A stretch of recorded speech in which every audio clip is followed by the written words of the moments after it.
19 News coming to you from our digital desk. We want to update you on a story that has really gripped Cleveland and really Northeast Ohio because this case continues to unfold. And so we want to make sure we've given you the most updated information. We've just gotten a press release from the city of Cleveland to sort of update this. So we're going to try and walk you through this case because it is so convoluted. A routine walk through a Cleveland neighborhood led to a discovery investigators would soon classify as a double homicide.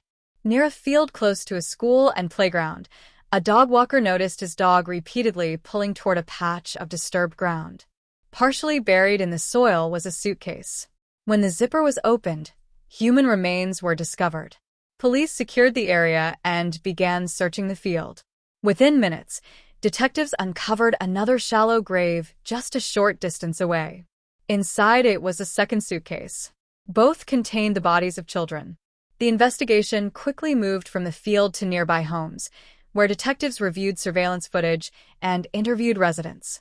Within days, the case led to a suspect living only a short distance from the discovery site. The suspect was the children's mother. Before any detective picked up a phone, before any crime scene tape went up, before the world even knew their names, two little girls had already vanished from life in Atlanta, Georgia. Their names were Maya Collins and Jade Rivers.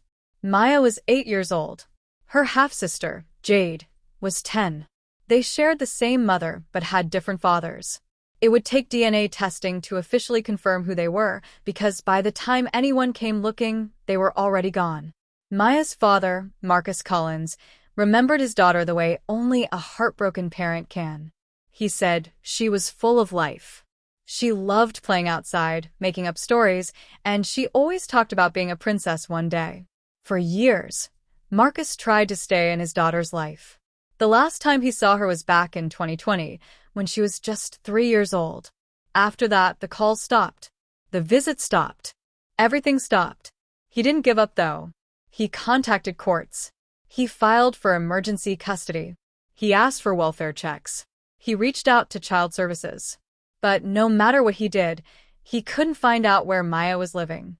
For most people in Atlanta, these two little girls were completely unknown until investigators discovered the truth. The woman later charged in connection with this case was named Diana Lawson, a 28-year-old woman living in Atlanta, Georgia, and the mother of both girls. When she was first arrested, police records showed she had no prior criminal history.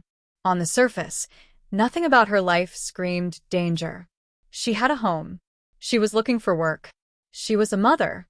But where she lived mattered enormously to this case.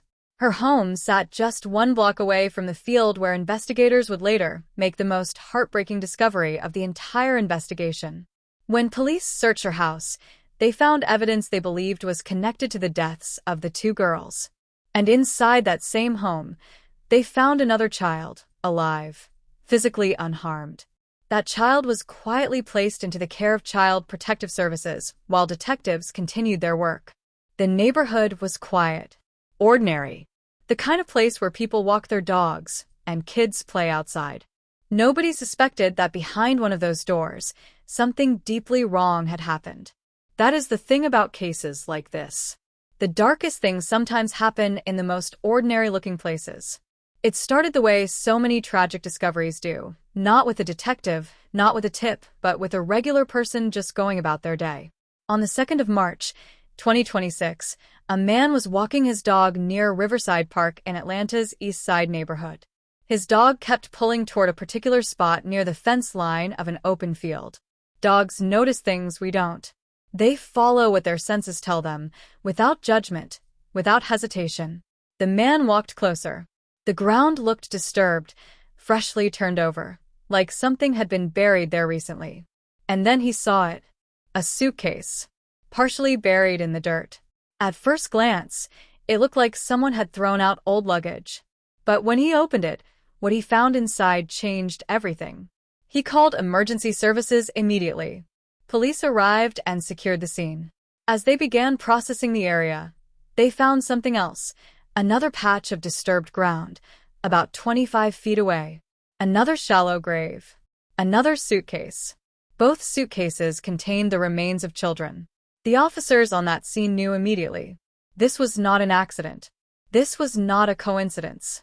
This was a double homicide, buried just yards from where families walked every single day. One of the first things detectives had to do was figure out who these children were. And that was harder than it sounds. There were no active missing persons reports in Atlanta that matched what they were looking at. Nobody had called in to say 2 little girls were gone. Nobody had raised an alarm. These children had disappeared from the world, and the world hadn't noticed. Investigators sent the remains to the Fulton County Medical Examiner's office. Forensic specialists got to work.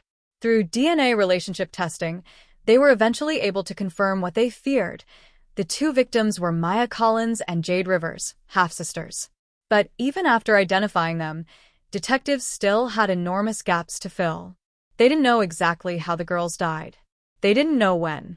They didn't know who put them in those suitcases or how those suitcases ended up in that field.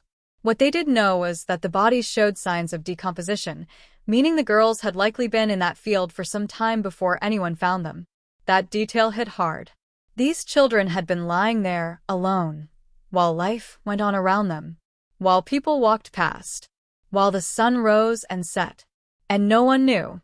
Detectives began canvassing the neighborhood. They knocked on doors. They reviewed security camera footage from nearby homes and businesses. Slowly, the evidence started pointing toward a house less than a block from that field. A search warrant was obtained. Officers entered the home and collected evidence. It was during that search that they found the surviving child, and it was that evidence combined with witness accounts and forensic findings that led them to Diana Lawson. She was detained on a Wednesday evening. Charges followed quickly after, 2 counts of aggravated murder. In court, a judge set her bond at $2 million.